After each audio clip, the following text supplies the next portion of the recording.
what's up mga boss? It's me, Boss Nel Motovlog. So today, magsi-CVT cleaning tayo. Linisin natin yung panggilid ni Aerox. So stay tuned lang mga boss, no?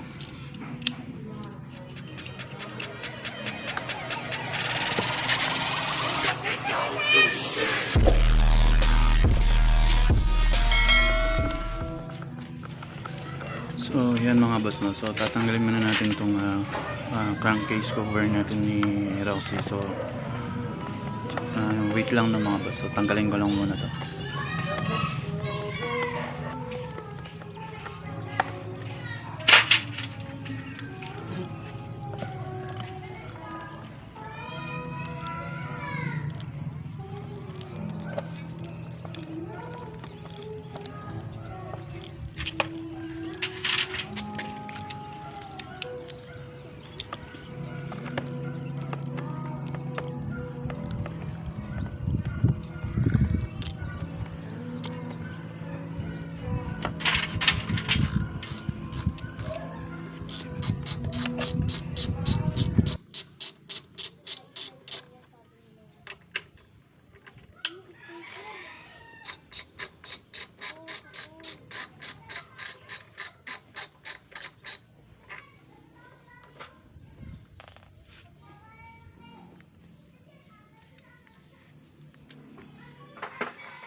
Babaklasan natin yung crankcase cover. So babaklasin muna natin ito.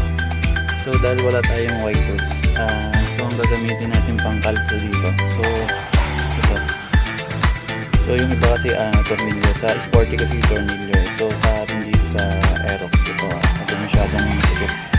So kasi wala akong white tools, kaya ito yung pinagtatanggal ko. Ito nang sasangkal ko dun sa may pulley dun sa may kanto niya. So ingat-ingat lang ng mga boss, baka bumigay yung mabasag yung pulley sa pag natin. So tandaan lang.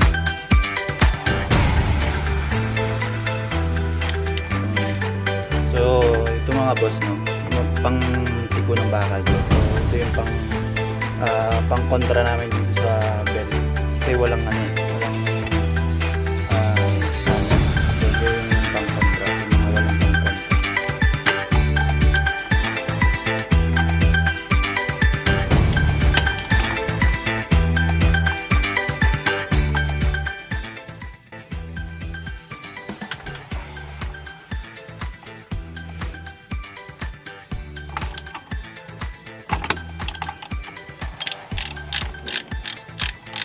so dahan-dahan lang ng mga boss, baka bumigay yung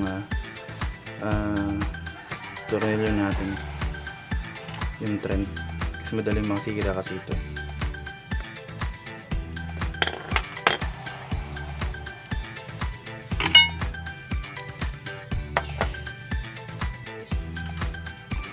So nabaklas na natin ito na boss mo, medyo malinis-linis na.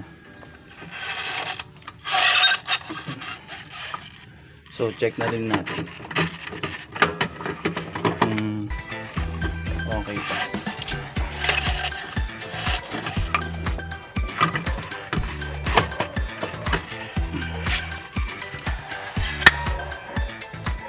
So may awang na siya na boss. So napapansin nyo, may awang na siya dito. So lilinisan na rin natin ito.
So check yung mga boss, no, kung mayroon ng damage yung bola, kung may mga space na siya or yung tama.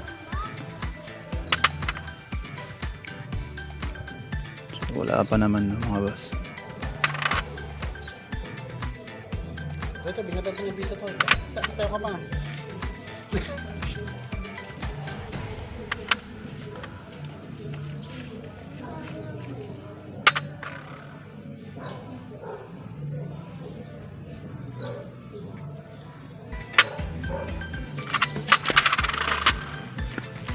So sa poly naman mga boss, tignan nyo kung may mga edge na o yung gasgas, yung malalalim. So ito naman bakat lang, wala pa naman, hindi pa naman malalim. Kapayin nyo na rin. Tapos dito sa bawat kanto kung may mga malalalim ng gasgas. So ito pwede pa. Then dun sa likod niya, kung yung mayroon lang parang kayong nakakapang parang hams ba, mayroon na kayong nakakapa dito sa dulo. Kung makapal na, malalim na yung nakakapa nyo, papalitin na yun. So ito medyo pa naman, wala pa naman halos okay pa. Sa backplate din ganun. Sa backplate din no mga boss, kapain nyo din dito. Kung may nakakapa kayong medyo paumbok na, yung malalim na, hindi na pwede yun, kailangan ng palitan. Tapos dito sa backplate natin, kung to kapain nyo din kung meron na kayong nakakapang malalim, kung may mga uka. So kung wala pa, pwede pa to. Then dun sa slide piece natin, tignan nyo na rin to mga boss kung may mga crack na or damage na. To okay pa siya. So okay pa naman ng mga boss. Tapos ito sa natin, kung meron na rin, so ito okay pa siya. Sa bell, kapain nyo na rin kung malalim na yung gasgas. Ito okay pa siya. Tapos tignan nyo na rin, paikutin nyo na rin kung may bengkong na. Sa bagay, bihira naman kasi may bengkong ito eh. So napatuyo na natin. So mamaya kabit na natin ito mga boss.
So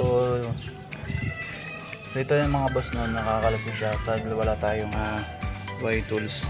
So makikita nyo, nakakalso yung pangkalso natin. So kasi wala tayong ftools eh. So yan lang mga boss na.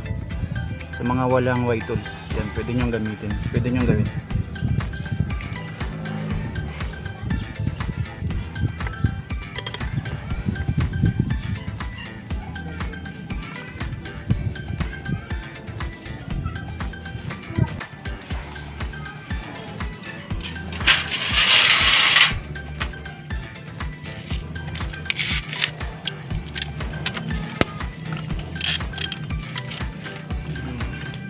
So dahil wala tayong hammer dito, yung pangkalso namin yan. So yun yung mga ginagamit ng mga DIY, mga tipid racing, mga walang power tools. So to mga boss, DIY, pangtiko ng bakal.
So yan no mga boss, sana makatulong sa inyo sa mga CCBT cleaning ng Aerox. So sa mga hindi pa po nakapag-subscribe sa aking channel, please subscribe, click mo yung subscribe button, pindutin mo na rin po yung bell para ma-notify ka sa aking mga bagong videos. So hanggang dyan sa muli mga boss no, sana may natutunan kayo. Ride safe palagi, ride safe.